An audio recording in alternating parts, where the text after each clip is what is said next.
Hello students. तो आज हम हमारा न्यू चैप्टर स्टार्ट करने वाले हैं। हमारा नया चैप्टर है बेटा सॉल्यूशन। हेडिंग डालिए सॉल्यूशन का। आज फर्स्ट चैप्टर पढ़ेंगे, फर्स्ट लेक्चर पढ़ेंगे हम। चैप्टर का नाम बेटा solution.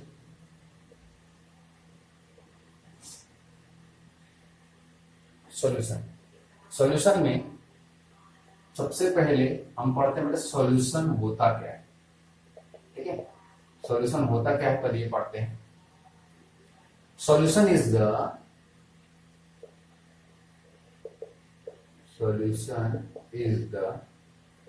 homogeneous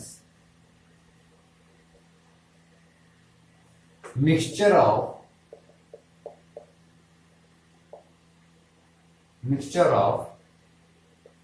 two or more than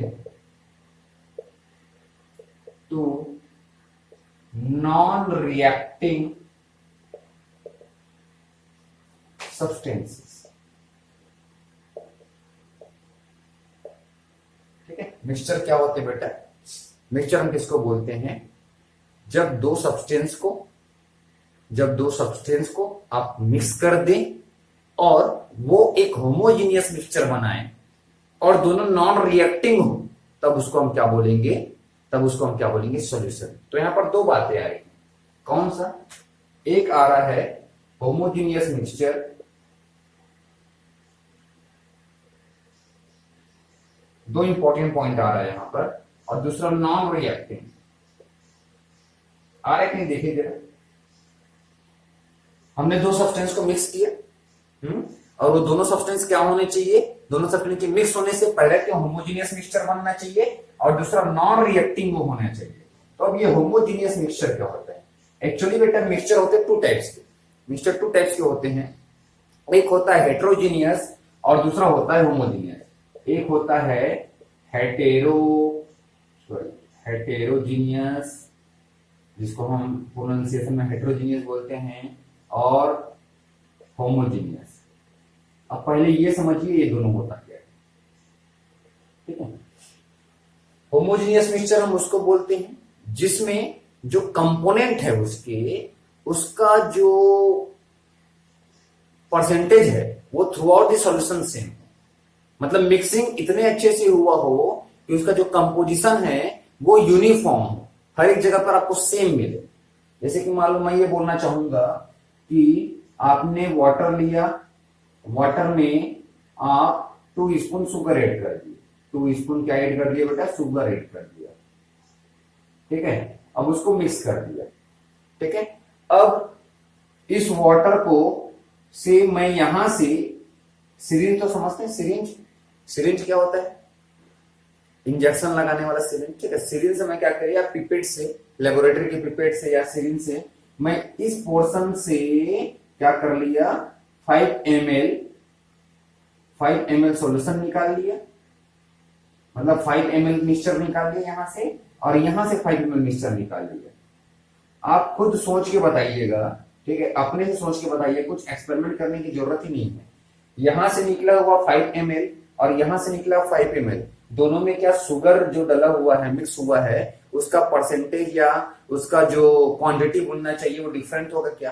5 ml के अंदर हो सकता है कि इसके अंदर 0.5 ग्राम जो है वो शुगर हो और यहां पर भी 0.5 ग्राम शुगर हो, कि यहां पर 0.3 ग्राम हो जाएगा। ऐसा हो सकता है क्या? नहीं, क्योंकि यहां पर सॉल्यूशन में जो परसेंटेज है ना, किसका परसेंटेज? वाटर का और शुगर का, वो सब जगह पे क्या हो जाएगा? सेम होगा। ठीक है, तो इस टाइप के मिक्सचर को बोलते हैं होमोजीनियस मिक्सचर। लेकिन हेट्रोजीनियस मिक्सचर जब सेम ना हो, यूनिफॉर्म ना हो।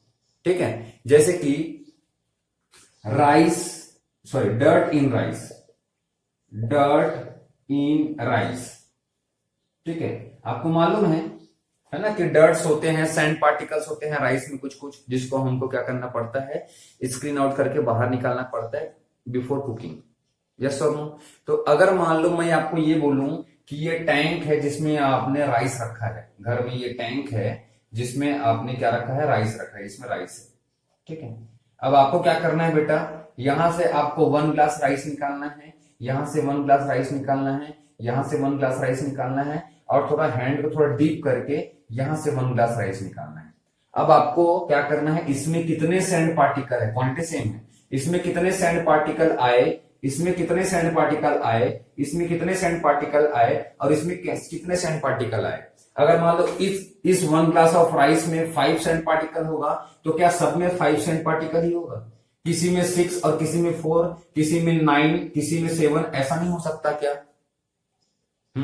इस केस में, डर्ट इन राइस के केस में ऐसा ही होता है, सब में सेम नहीं आता, किसी में 5, किसी में 4, किसी में 3, किसी में 6, किसी में 7। मतलब कि यहां पर राइस और डर्ट इन दोनों का जो मिक्सिंग हुआ है, ठीक है, वो यूनिफॉर्म नहीं है। तो इस टाइप की मिक्सचर को आप क्या बोलोगे? हेटेरोजीनियस मिक्सचर बोलोगे। क्या बोलोगे इसको? हेटेरोजीनियस मिक्सचर बोलोगे।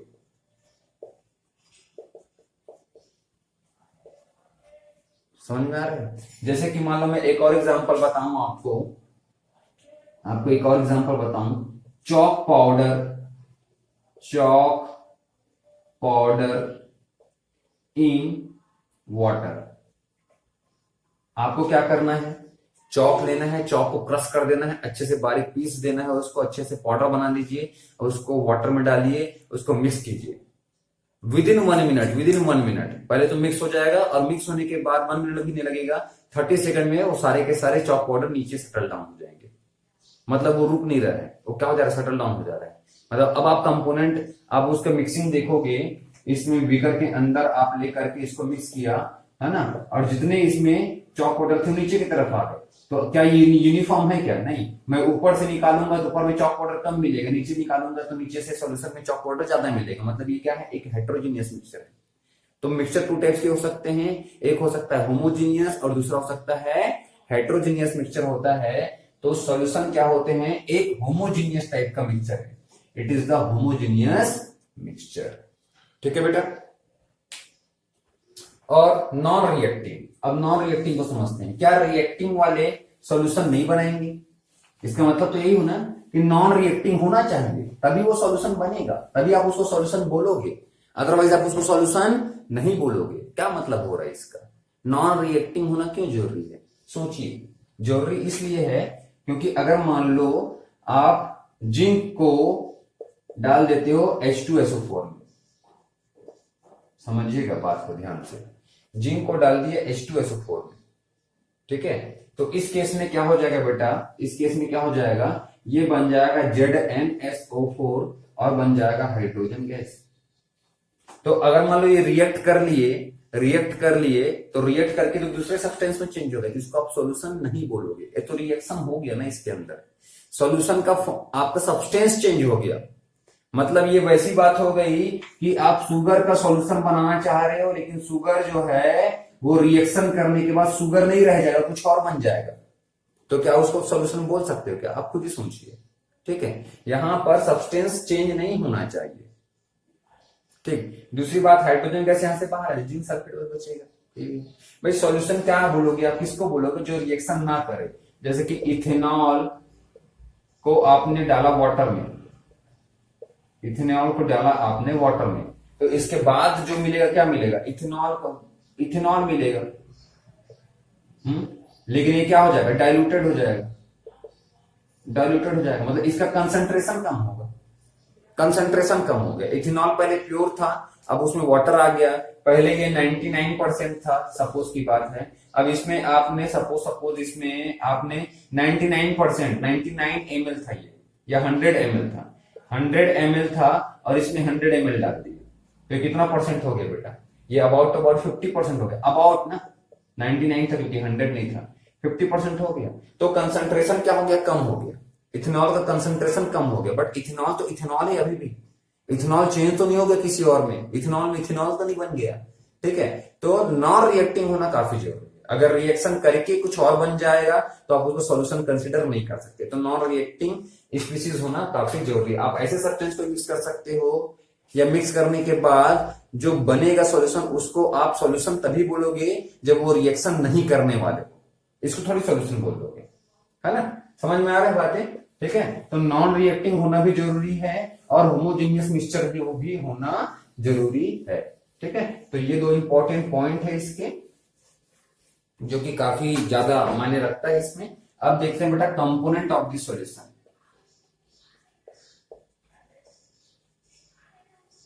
Component of solution, component of solution में अब हम जैसे कि देखो सॉल्यूशन है, सॉल्यूशन के अंदर कितने टाइप्स के कंस्टिट्यूएंट होंगे, कितने टाइप के कंपोनेंट होंगे, ये इसका मतलब होता है। तो सॉल्यूशन में दो टाइप के कंपोनेंट होते हैं, टू टाइप्स के, एक जिसको बोलते हैं सॉल्यूट और दूसरा जिसको बोलते हैं सॉल्वेंट। एक होता है सॉल्यूट और दूसरा होता है सॉल्वेंट। अब आप सॉल्यूट किसको बोलोगे? सॉल्यूट किसको बोलते हैं? Generally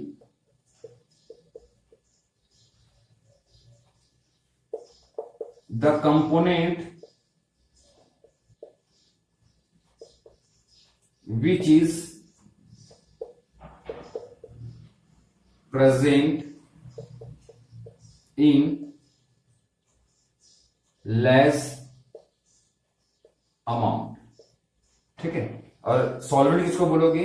generally the component which is present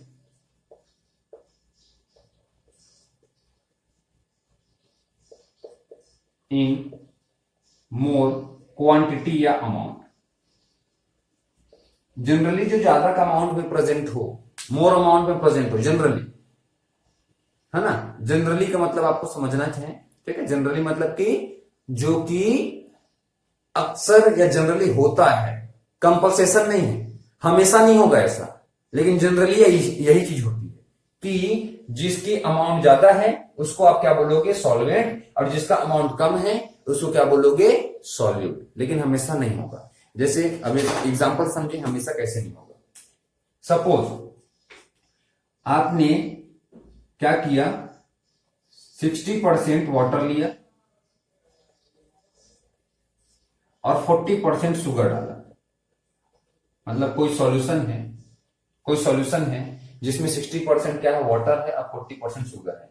मतलब 100 ग्राम सॉल्यूशन में 100 ग्राम सॉल्यूशन है, मान लो कोई सॉल्यूशन टोटल कितना है? 100 ग्राम, और उसमें 60 ग्राम क्या था? वाटर का था, 60 ग्राम वाटर का था और 40 ग्राम किसका था? शुगर का था। तो 60% वाटर हो गया, 40% क्या हो गया? शुगर हो गया, ठीक है। तो अभी आप समझिएगा, 60 ग्राम वाटर है तो वाटर क्या हो गया? Solvent, more quantity solvent. Solvent यहां पर क्या है? वाटर, ये सॉल्वेंट। और अगर मान लो शुगर यहां पर 40 ग्राम है, कम है, तो ये क्या होगा? सॉल्वेंट। ओके, कोई दिक्कत नहीं मेरे को। लेकिन अगर आप इसको अपोजिट कर दिए, रिवर्स कर दिए या सेम कर दिए, चलिए मैं ये बोलता हूं 52 gram water, sorry sugar, 48 gram water. अभी बताओ, अब क्या ये सॉल्यूट है? क्या ये सॉल्वेंट है और ये सॉल्यूट है? नहीं, अभी भी यही सॉल्वेंट होगा, वाटर ही उसको जाकर के डिसॉल्व करेगा। कौन डिसॉल्व करेगा? वाटर ही डिसॉल्व करेगा। ऐसा तो नहीं कि ये डिसॉल्व कर देगा। इसमें सॉल्यूशन कौन से फेज में मिलेगा? यहां पर भी थोड़ा सा पूरा सॉलिड नहीं मिलेगा, लेकिन लिक्विफाई जैसे कि सॉलिड रहेगा, ठीक है। यहां पर एकदम लिक्विड भी नहीं रहेगा, कंसंट्रेशन बहुत ज्यादा रहेगा, थोड़ा डार्क सॉल्यूशन मिलेगा, ठीक है, लेकिन रहेगा तो लिक्विड फेज में ना। तो वही बात है कि ये हमेशा एप्लीकेबल नहीं होगा, लेकिन जनरली यही चीज होता है। तो हमेशा एप्लीकेबल होने वाला डेफिनेशन हम किसको बोलेंगे? जिससे हमेशा समझ में आ जाए। तो जिससे हमेशा समझ में आ जाए या जिसको आपको बोलना चाहिए कि डेफिनेशन क्या होना चाहिए, तो उसके लिए ये तो लिख ही लीजिए, ये तो होता ही है, इसमें कोई गलत चीज नहीं है। बट फिर भी एक और डेफिनेशन लिखिए, पहले ये लोग नोट कर लीजिए, नोट कर लिया होगा, ठीक है। चलिए एक और डेफिनेशन लिखिए।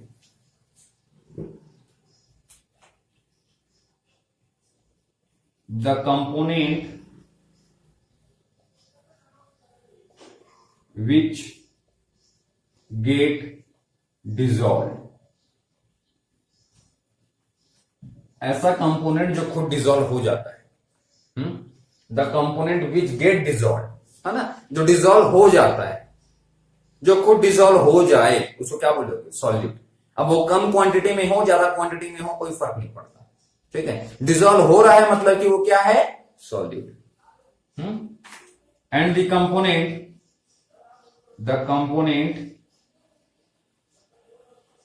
which dissolves the other component,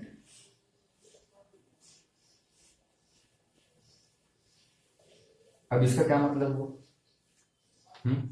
मतलब कि ये सॉल्वेंट आप किसको बोलोगे, जो कि दूसरों को डिजोल्व करे, खुद डिजोल्व ना हो, ठीक है। सॉल्वेंट किसको बोलोगे, डिजोल्व करने वाला। वाटर डिजोल्व करने वाला है शुगर को, अब वो 40% हो या 60% हो, वाटर ही करेगा शुगर को, ठीक है, शुगर नहीं करेगा वाटर को। तो ये मतलब है, जो डिजोल्व कर रहा है वो क्या हो जाएगा, सॉल्वेंट, और जो डिजोल्व खुद हो रहा है उसको क्या बोलोगे, सॉल्यूट। ओके, तो ये आपको कंपोनेंट, इसमें कोई दिक्कत तो नहीं होगी, ठीक है। तो इसमें एग्जांपल लिख लोगे, when sugar is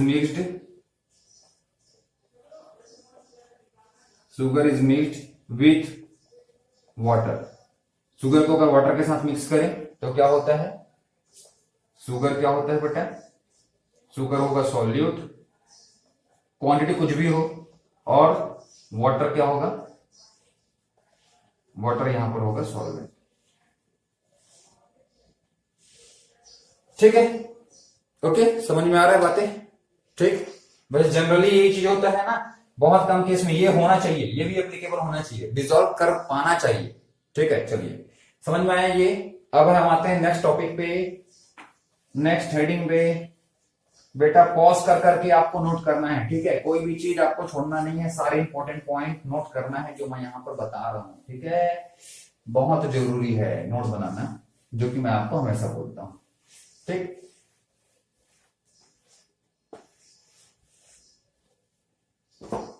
अब आते हैं हम टाइप्स ऑफ सॉल्यूशन में। सॉल्यूशन कितने टाइप्स के हो सकते हैं, टाइप्स ऑफ सॉल्यूशन। सॉल्यूशन के टाइप्स, ठीक है। First, on the basis of component, on the basis of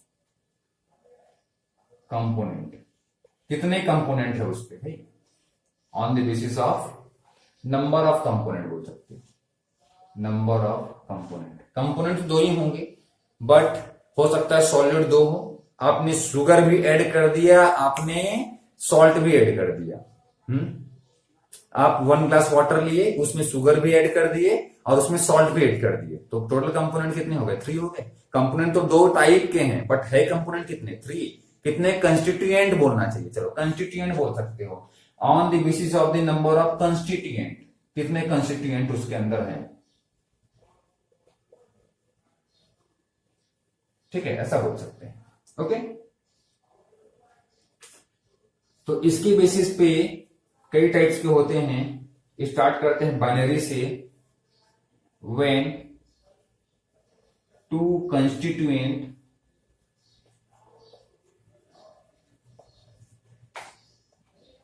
और कंपोनेंट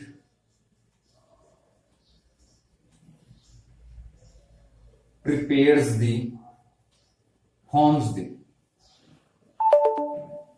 the solution, ठीक है। जब दो कंपोनेंट मिलकर के क्या बनाए, सॉल्यूशन बनाए, जैसे कि sugar water, sugar in water, दो कंपोनेंट है, ठीक है, तो इसको क्या बोलेंगे, बाइनरी बोलेंगे। जैसे कि मान लो 3 कंपोनेंट हो गया, तो अब क्या बोलोगे, उसको क्या बोलेंगे, टर्नरी, क्या बोलेंगे, टर्नरी। ऐसे लिख दूं मैं 3 कंपोनेंट, बाकी तो पूरा लिख सकते है ना, वीडियो की लेंथ बढ़ाने से कोई मतलब नहीं है, इजी है। When 3 component constituent form the solution, जैसे कि sugar and salt dissolved in water, ठीक है। इसके बाद वाले को क्या बोलते हैं, क्वार्टरनरी। क्वार्टरनरी समझ में आ रहा है, कितने कंपोनेंट, 4 कंपोनेंट। तो इस प्रकार से इसको क्या किया जाता है बेटा, टाइप्स में डिवाइड किया गया है। ठीक है, कितने कंपोनेंट है, कितने कंस्टिट्यूएंट है, उनके बेसिस पे, जिसमें से हमको चैप्टर में पढ़ना है बाइनरी सॉल्यूशन। हमको इधर नहीं पढ़ना, हमको पढ़ना है सिर्फ बाइनरी सॉल्यूशन। ठीक है, ओके। नेक्स्ट,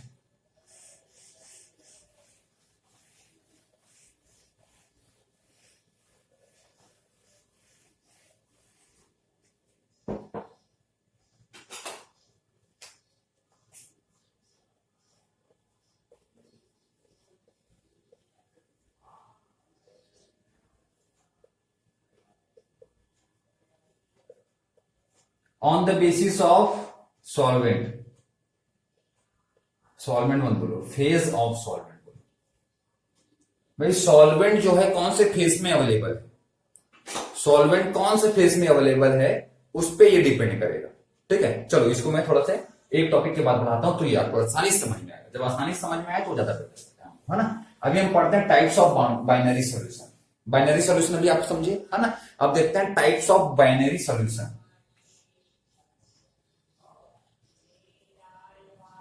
बाइनरी सॉल्यूशन किसको बोलते हैं, जिसमें 2 कंपोनेंट।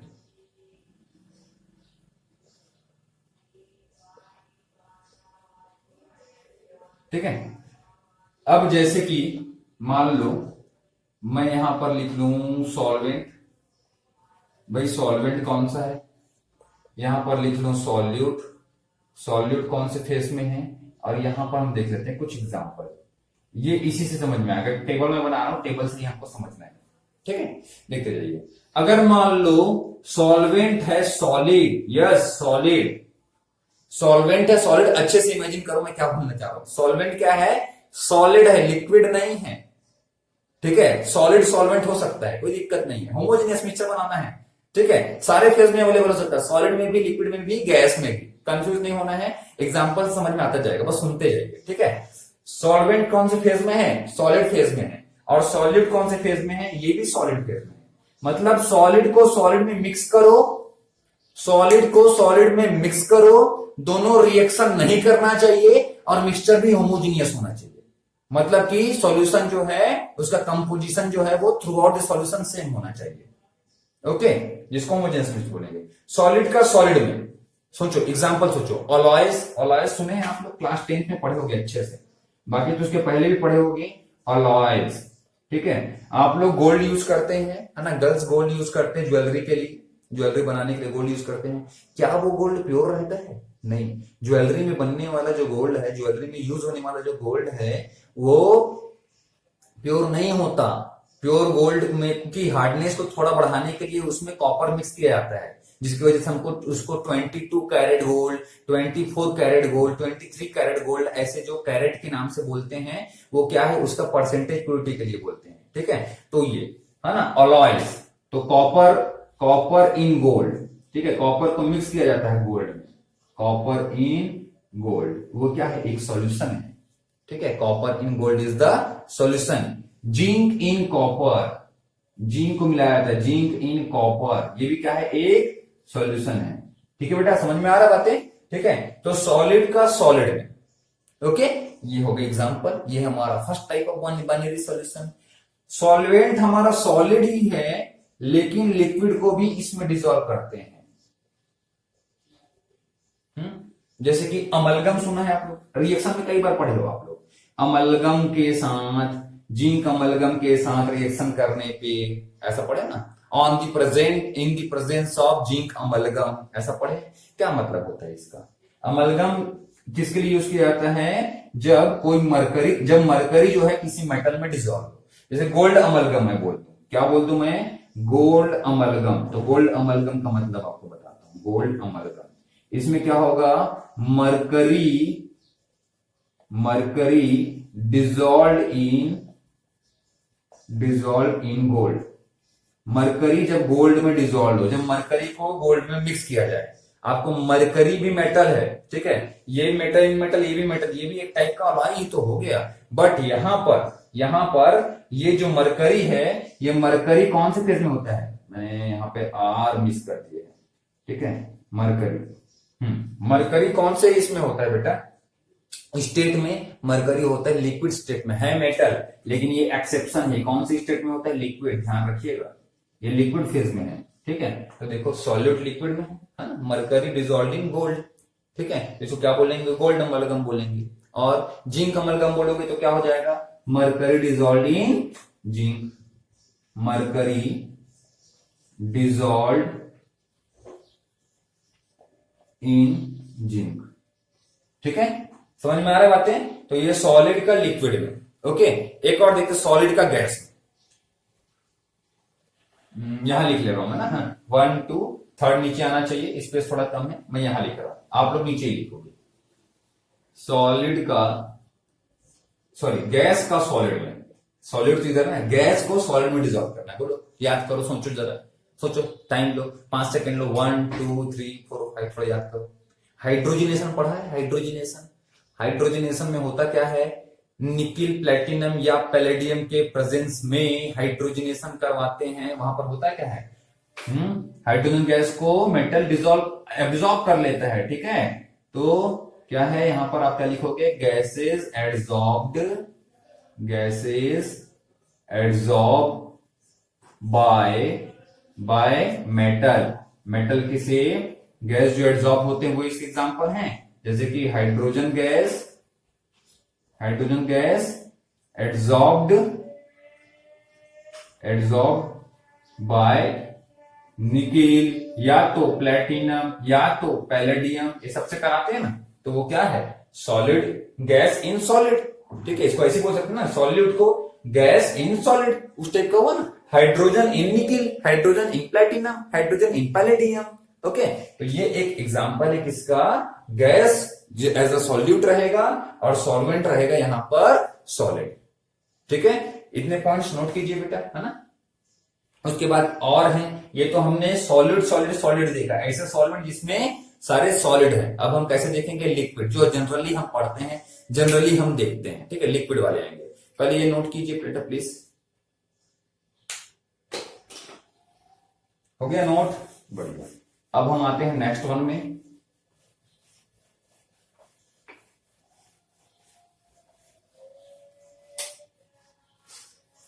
नेक्स्ट है बेटा लिक्विड का, लिक्विड। अब लिक्विड में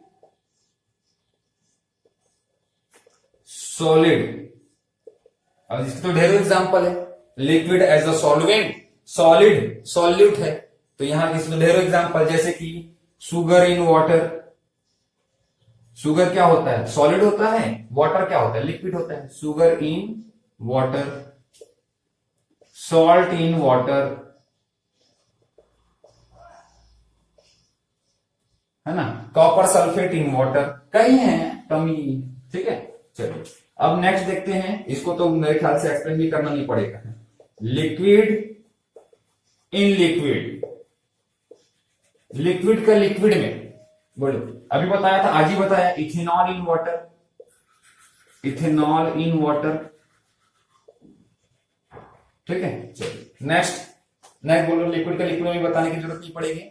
लिक्विड एज अ सॉल्वेंट है, लिक्विड एज अ सॉल्वेंट है, लेकिन यहां पर गैस है, बताओ एग्जांपल, सोचो जरा, मतलब कि लिक्विड है सॉल्वेंट के फॉर्म पे और गैस को डिसॉल्व करना है, ये भी आपने देखा है, याद ना आए अलग बात है। एरेटेड ड्रिंक, कोल्ड ड्रिंक वगैरह, कोल्ड ड्रिंक सुने हो ना, देखे भी हैं, कोल्ड ड्रिंक का बॉटल जब आप ओपन करते हो तो क्या आता है, कोल्ड ड्रिंक का ये बॉटल है, सपोज कोल्ड ड्रिंक का ये बॉटल है, यहाँ इस बॉटल को आप जैसे ही इसके कैप को ओपन करते हो, यहां से कोल्ड ड्रिंक से फेज आता है, ऐसे एयर बबल्स ऊपर आते हैं, वो क्या है, कार्बन डाइऑक्साइड गैस, क्या होता है वो, कार्बन डाइऑक्साइड गैस होता है। कार्बन डाइऑक्साइड गैस को हाई प्रेशर पे डिसॉल्व करके रखा जाता है, मालूम है, आपने सुना भी है, पढ़ा भी है पहले, ठीक है।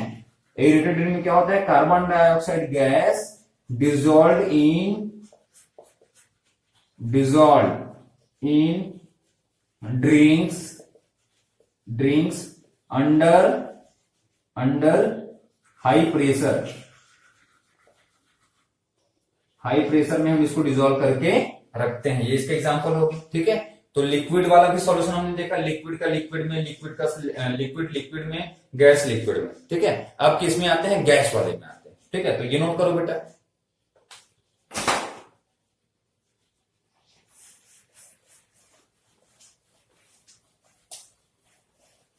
समझ में आ रहा है, इजी टॉपिक है, बढ़िया टॉपिक है, इंटरेस्टिंग है, सिंपल है।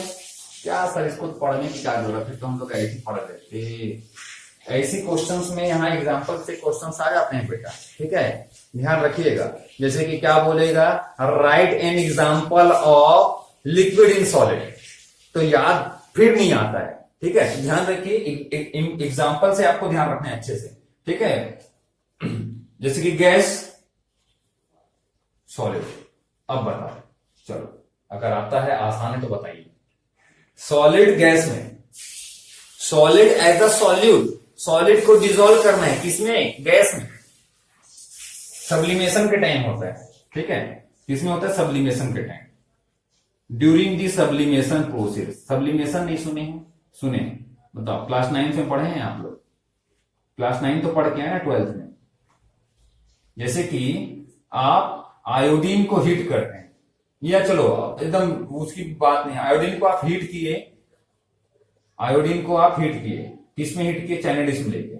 ये चाइना डिश है, चाइना डिश में आपने क्या लिया, आयोडीन को लिया, और आयोडीन को यहां पर हीट किया।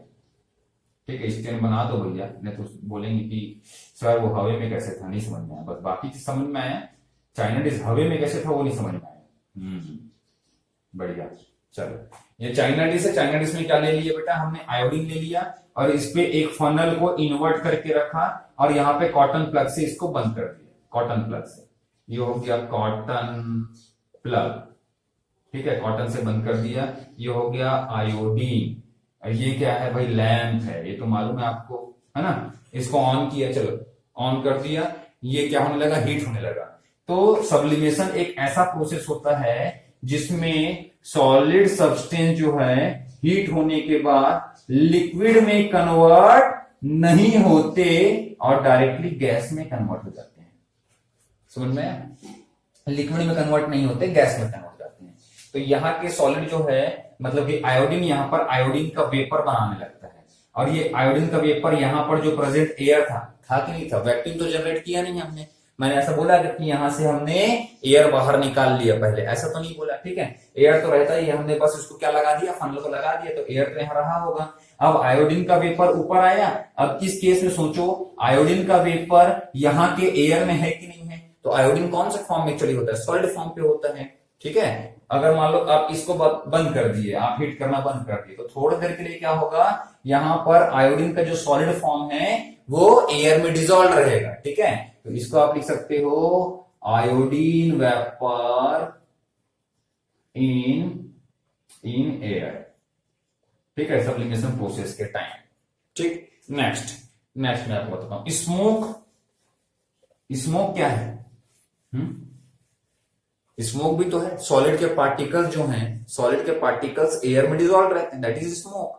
ठीक है, स्मोक भी क्या है, गैस इन सॉलिड का फॉर्म है, सॉरी सॉलिड इन गैस का फॉर्म है, एग्जाम्पल है smoke.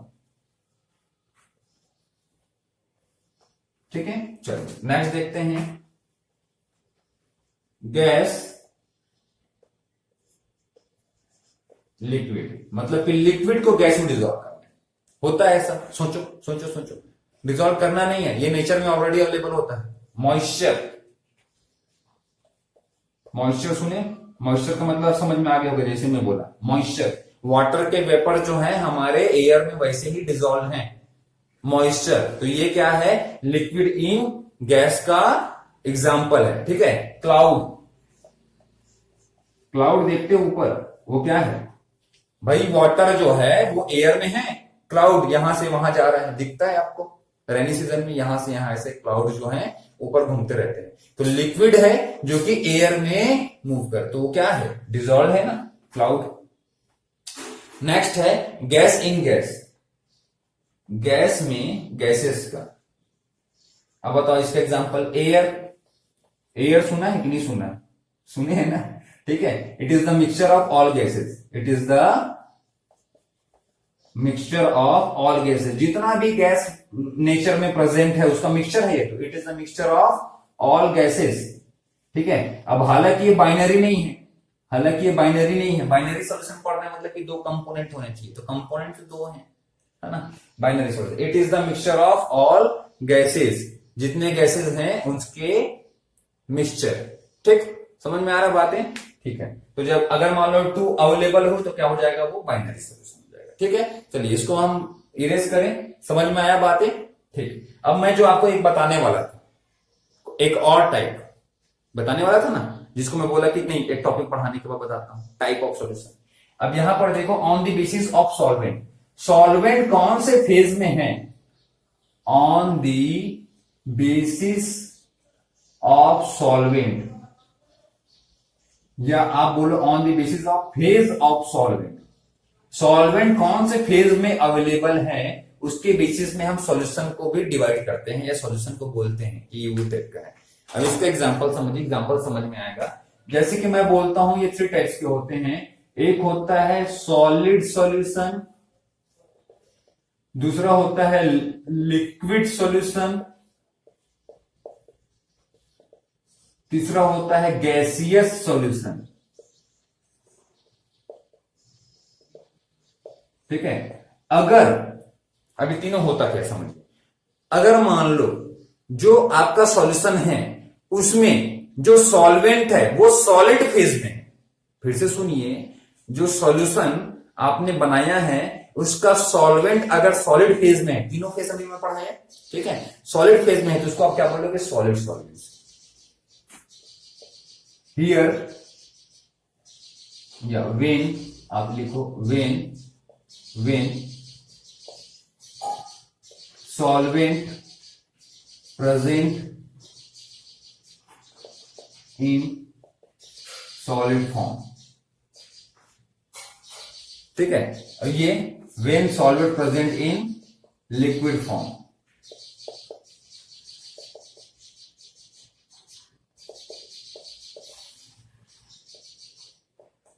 when solvent present in gaseous form।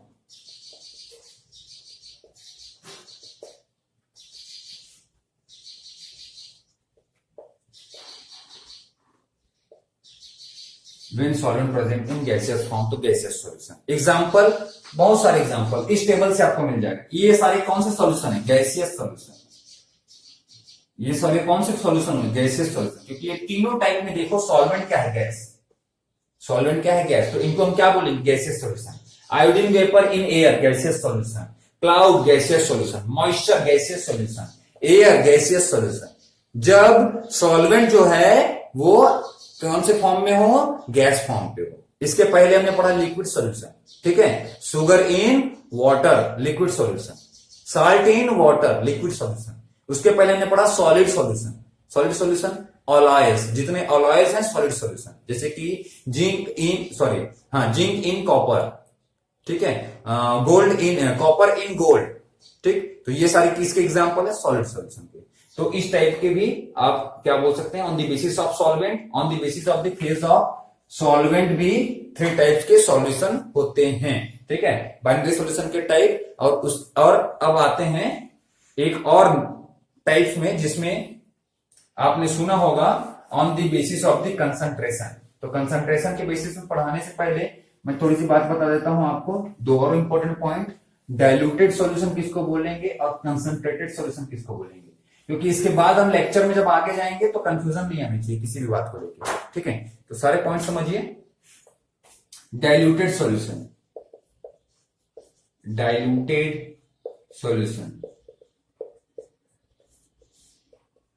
when solute is present relatively very less in quantity or amount in any solution। जब dilute solution किसको बोलेंगे, जब solution में जो सॉल्यूट है वो बहुत कम क्वांटिटी में प्रेजेंट हो, बहुत कम क्वांटिटी में। ठीक है, एकदम कम क्वांटिटी में प्रेजेंट हो तो उसको क्या बोलोगे आप? डाइल्यूट सोल्यूशन बोलोगे। और कंसंट्रेटेड सोल्यूशन किसको बोलोगे? Concentrated solution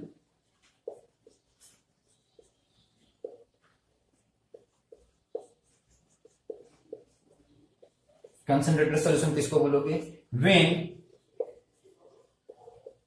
when solute is present relatively in more quantity, ठीक है, more quantity, तो उसको आप क्या बोलोगे? In any solution. तो हम उस सॉल्यूशन को क्या बोलेंगे बेटा? हम बोलेंगे कंसंट्रेटेड सॉल्यूशन। ठीक है, एग्जांपल समझाता हूं, इसको थोड़ा सा नोट कीजिए, मैं थोड़ा सा रिफ्लिंग कर लेता हूं। ठीक है, नोट करो प्लीज। ठीक, नोट कर लिया। जैसे कि रिलेटिवली का मतलब समझिए, ये है बीकर, ठीक है, 2 बीकर में लिया, दोनों में वाटर ले लिया, ठीक, यहां पर 2 स्पून शुगर ऐड किया वाटर में, और यहां पर 4 स्पून शुगर ऐड किया। ठीक है, दोनों सपोज 100 ml वाटर है, 100 ml वाटर है, ये भी 100 ml वाटर है। ठीक है, तो यहां पर 2 स्पून शुगर है, यहां पर 4 स्पून शुगर है। तो हो क्या रहा है कि सॉल्यूट रिलेटिवली कम किसमें है? इसमें कम है, तो इसको क्या बोलोगे? Dilute solution. और रिलेटिवली इसमें ज्यादा है, जिसको क्या बोलेंगे? Concentrated solution. तो रिलेटिवली जब क्वांटिटी ज्यादा हो किसकी? सॉल्यूट की, तो उसको क्या बोलते हैं? कंसंट्रेटेड सॉल्यूशन बोलते हैं। और जब कम हो तो उसको क्या बोलते हैं? डाइल्यूट सॉल्यूशन बोलते हैं। ठीक, समझ में आ रहा बातें? तो ये सिंपल सा था। अब देखते हैं कंसंट्रेशन के बेसिस पे, on the basis of concentration, कुछ सॉल्यूशन कुछ और होते हैं, सॉल्यूशन कुछ और टाइप्स होते हैं जो पहले पढ़ चुके हैं, लेकिन थोड़ा सा रिवाइज कर लेते हैं। On the basis of concentration of solution, ठीक है, कंसंट्रेशन ऑफ सॉल्यूशन के बेसिस पे सॉल्यूशन के टाइप्स। आपने सुना होगा अनसैचुरेटेड सॉल्यूशन। अरे सर क्या बताने लग गया, पहले से मालूम है, कोई बात नहीं बेटा, एक बार और सुन लो, ठीक है, रिवीजन हो जाएगा। अनसैचुरेटेड सॉल्यूशन किसको बोलते हैं बेटा? Unsaturated solution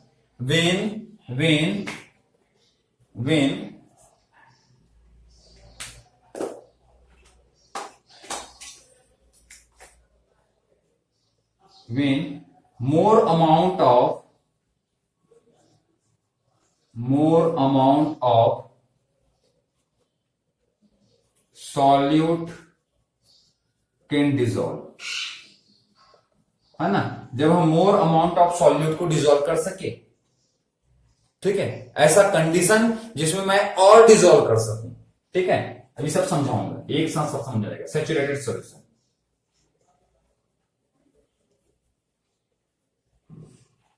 saturated solution when more amount of solute cannot dissolve, ठीक है, या आप इसको ऐसे ही बोल सकते हो, the maximum amount of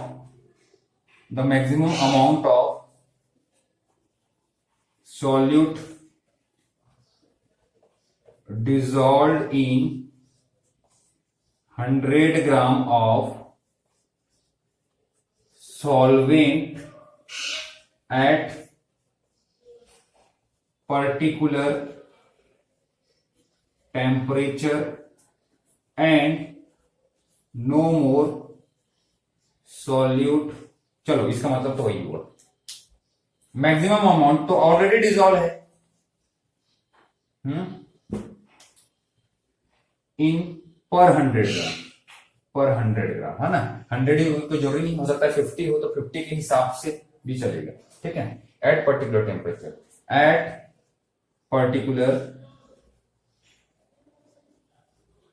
temperature, मतलब कि एट रूम टेम्परेचर भी बोल सकते हैं। ठीक है, समझिए बात को, दोनों बताता हूं मैं आपको बारी बारी। जैसे कि मान लो हमने क्या किया, मैंने वाटर लिया, कितना लिया, 100 ग्राम वाटर ले लिया सपोज, इसमें 2 स्पून या 2 ग्राम शुगर ऐड किया, डिजॉल्व हो गया, सपोज की बात है, 2 ग्राम मैंने शुगर ऐड किया, मिक्स किया, डिजॉल्व हो गया, ठीक है। मैं इसमें 500 mg और ऐड कर दिया, मतलब कि ये 2.5 ग्राम हो गया, मतलब 2.5 ग्राम हो गया। अगर 500 mg नहीं समझ में आ रहा तो आप समझ लो हाफ ग्राम, है ना, हमने और ऐड कर दिया, तो क्या हो गया, वो फिर से डिजॉल्व हो गया।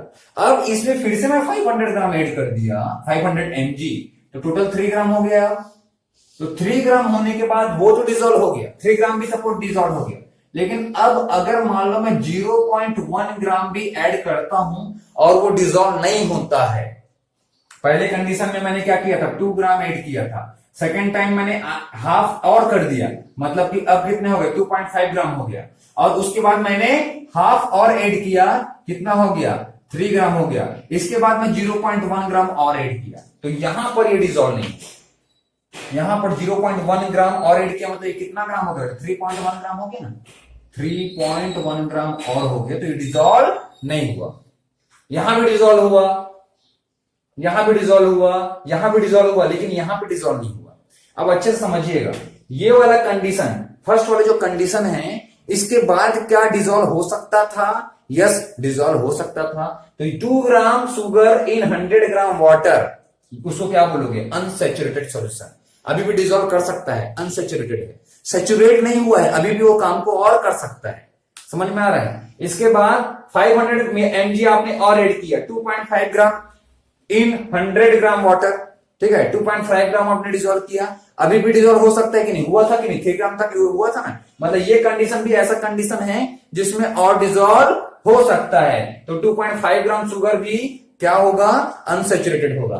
3 ग्राम शुगर, इसके बाद क्या हुआ, ये 0.1 ग्राम मैंने ऐड किया लेकिन डिजॉल्व नहीं हुआ, मतलब 3 ग्राम एक ऐसा कंडीशन आ गया मेरे को कि उसके बाद मैं और डिजॉल्व नहीं कर पाया, तो ये 3 ग्राम वाले को आप क्या बोलेंगे, ये वाला हो गया सैचुरेटेड सॉल्यूशन, ये हो गया अनसैचुरेटेड सॉल्यूशन, और ये भी होगा अनसैचुरेटेड सॉल्यूशन। मतलब जब तक आप डिसॉल्व कर सकते हो तब तक वो क्या है, अनसैचुरेटेड है, और ऐसा कंडीशन जिसके बाद आप डिसॉल्व ना कर पाओ उसको आप क्या बोलोगे, सैचुरेटेड सॉल्यूशन बोलोगे।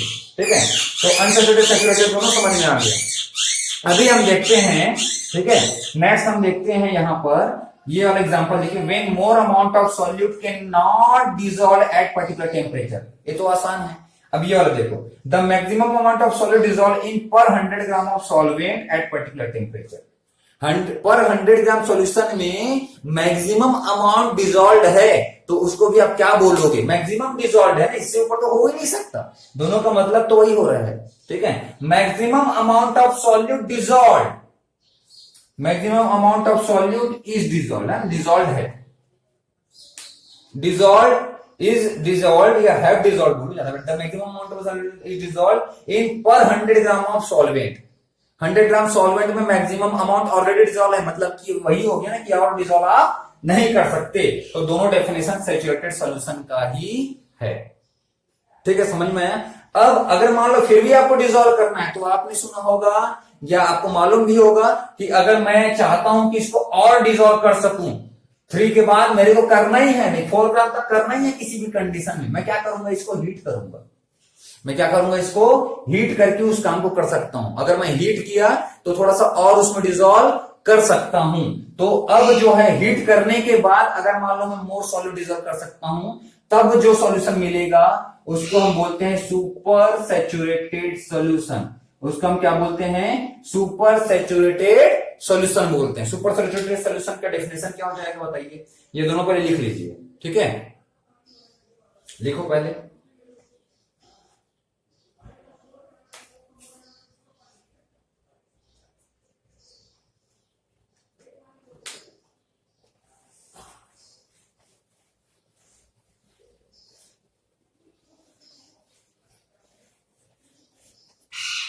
more amount of solute, more amount of solute dissolved by giving or applying heat. Applying heat by increase the temperature, ऐसे लिख सकते हो, by increase the temperature.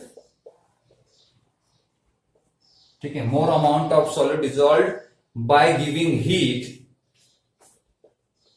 in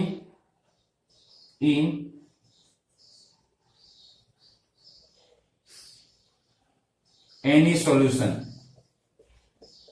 in any solvent. The solution is known as, अब जो solution मिलेगा, the solution is known as, क्या बोलेंगे भाई उसको? Super saturated solution. मतलब सैचुरेटेड के ऊपर और सैचुरेटेड, सुपर सैचुरेटेड. समझ में आ रहा है आपको? पहले सैचुरेटेड बनाया आपने, सैचुरेटेड बनाने के बाद अभी भी आपको और डिसॉल्व करना है. क्या करो? हीट करके डिसॉल्व करो. तो अब जो मिलेगा उसको क्या बोलेंगे? सुपर सैचुरेटेड सॉल्यूशन बोलेंगे. ठीक है, तो ये थे टाइप्स ऑफ सॉल्यूशन. ठीक है, चलिए नोट कर लिया. चलिए कीजिए. इसके बाद आते हैं बेटा प्रॉपर्टीज ऑफ सॉल्यूशन.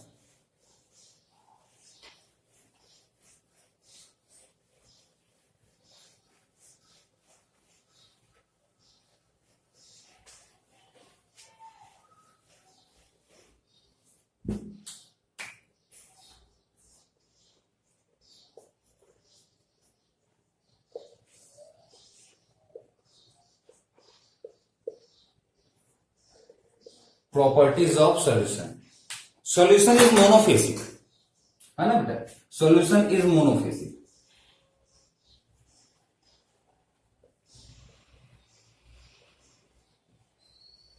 इसका मतलब समझो, सॉल्यूशन हमेशा एक फेज में होगा.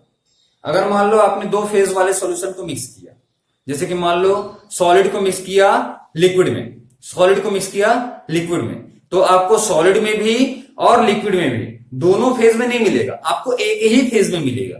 और जनरली जो फेज होता है वो कौन सा फेज होता है? सॉल्वेंट का फेज होता है. जनरली सॉल्वेंट का फेज ही आपको मिलेगा. सॉल्वेंट अगर सॉलिड फेज में था तो लिक्विड भी आपको सॉल्यूशन भी सॉलिड फेज में मिलेगा. ठीक है, तो जो फेज होता है वो जनरली सॉलिड फेज ही होता है, सॉरी सॉल्वेंट का ही फेज होता है. और ये मोनोफेजिक होता है, दो फेज के नहीं होंगे.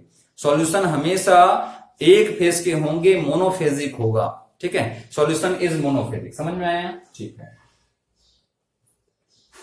Size of particles of solution is very small. भाई बहुत कम साइज होता है. और ये क्या होता है? अबाउट लेस देन 1 नैनोमीटर होता है. जो कितना होता है? लेस देन 1 नैनोमीटर होता है. या आप बोल सकते हो लेस देन 10⁻⁻7 सेंटीमीटर होता है. या आप बोल सकते हो लेस देन 10⁻⁻9 मीटर होता है. सबको कन्वर्ट कर दिया मैं. 1 नैनोमीटर 10⁻�7 सेंटीमीटर, 10⁻�9 मीटर. ठीक है, मैं तो कंफ्यूज हो गए सर, यहाँ कुछ और दिए, कुछ और नहीं था बेटा, बस कन्वर्ट करके रखा होता है. ठीक है, कन्वर्जन में आपको दूसरी वीडियो में सिखाऊंगा. ठीक है, क्लास 11 का टॉपिक है वो. ठीक है, size of the particle of solution is very small. ठीक, अब सॉल्यूशन इसका साइज इसके पार्टिकल सॉल्यूशन के पार्टिकल के साइज इतने स्मॉल है कि हम उसको नेकेड आई से देख नहीं सकते. तो आप ये भी ले सकते हो. Okay, we can not see the particles of solution by naked eyes. ठीक है, नहीं देख सकते. इसको तो समझाना नहीं पड़ेगा मेरे को. नेक्स्ट देखो, size of particles are very small and it can pass the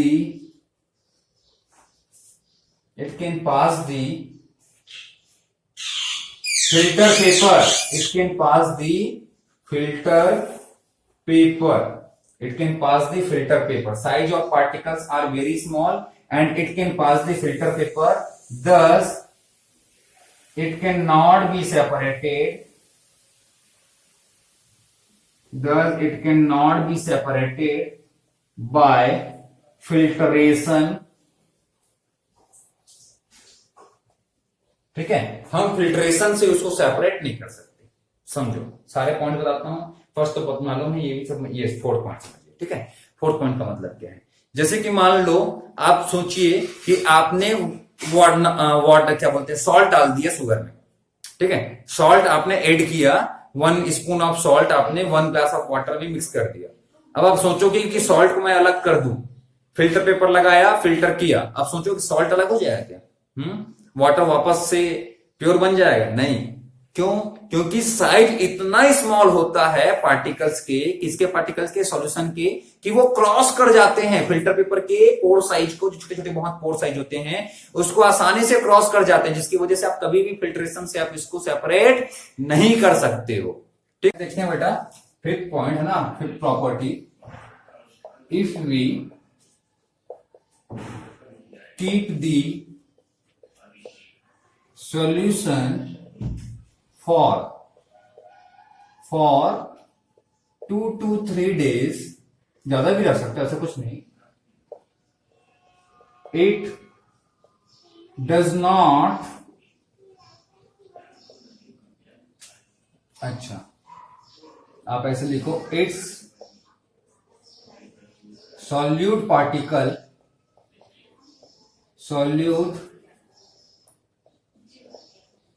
particle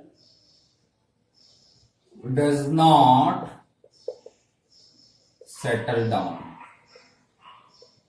Thus, solution are stable. Thus, solution are stable. ठीक है बेटा, क्या होते हैं, अगर मान लो आप सॉल्यूशन को 2 से 3 दिन के लिए, 2 to 3 डेज के लिए आप रख दिए, ठीक है, लेकिन क्या हो रहा है कि सॉल्यूशन में जो सॉलिड के पार्टिकल है वो सेटल डाउन नहीं हो रहा है, जैसे कि चॉक पाउडर में हो जाते हैं। चॉक पाउडर को आपने मिक्स किया, डिसॉल्व किया, है ना, मिक्स कर दिया चॉक पाउडर को क्रश करने के बाद, और उसको थोड़ी देर के लिए रख दिया, 2 मिनट में ही सेटल डाउन हो गया, तो वो सॉल्यूशन नहीं है। सॉल्यूशन उसी को आप बोलोगे, सॉल्यूशन की प्रॉपर्टी वही होगी जो क्या ना हो, सेटल डाउन नहीं हो। तो ये प्रॉपर्टी है सॉल्यूशन की। ये सॉल्यूशन क्या होते हैं, 2 दिन रख दीजिए, 3 दिन रख दीजिए, वो कभी सेटल डाउन नहीं होगा। जैसे कि शुगर पार्टिकल, शुगर के सॉल्यूशन बोलो आप, चाहे आप सॉल्ट के सॉल्यूशन बोलो, सॉल्ट को आप डिसॉल्व किए और उसको 2 दिन रख दो, आप सोचोगे कि सॉल्ट जो है नीचे सेटल डाउन हो जाए, तो ऐसा नहीं होता। ठीक है, तो ये क्या है बेटा, ट्रू सॉल्यूशन के प्रॉपर्टीज हैं। एक और प्रॉपर्टीज देखिए, ठीक है, सम और सर्टेन प्रॉपर्टीज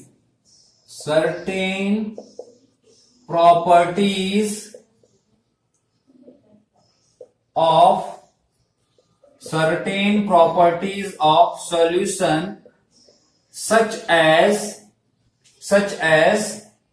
surface tension,